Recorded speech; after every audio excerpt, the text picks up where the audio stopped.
Good evening, ma'am. My name is Alaysa Padsa. So, for question number 1, so as a social worker po in the immediate phase disaster response, ang primary role po natin is to ensure yung safety and emotional well-being ng mga survival while nililink natin sila sa mga essential services. Kasi right after a disaster, yung mga tao is ando na yung shock, confused, scared, and emotionally overwhelmed. So, yung mga social worker po is nagsiserve as emotional first responders, not medically but psychosocially. So, we provide psychosocial first aid. We listen to them, comforting and helping survivors calm down so they don't feel alone.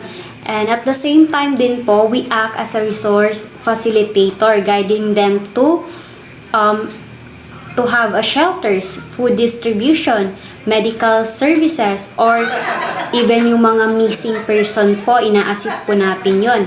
We also identify vulnerable groups such as yung mga children, elderly, individuals, yung mga pregnant women, and yung mga person with disabilities na sure na they receive yung urgent support and protection na need po nila. So now, moving to the second point or the second question, the approach depends po on the needs and emotional condition of survivors at the specific stage. So, in the immediate phase, people are in crisis. So, the right approach is a crisis intervention and psychological first aid, stabilizing emotions, restoring safety, and addressing urgent needs rather than deep therapy. So, in the intermediate or short-term phase po, survivors begin to deal with the consequences of the disaster.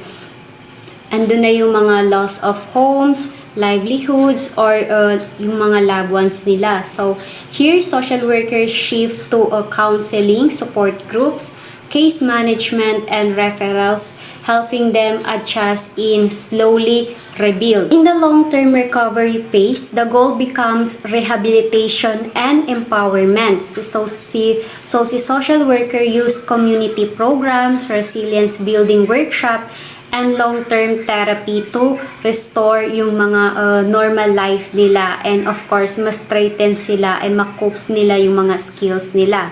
So, si social workers din is choose the right approach by continuously assessing the situation, emotions, culture, and needs of survivors and adjusting intervention accordingly. So, dito is in-ensure that yung support is timely, relevant, and meaningful in every phase of disaster response.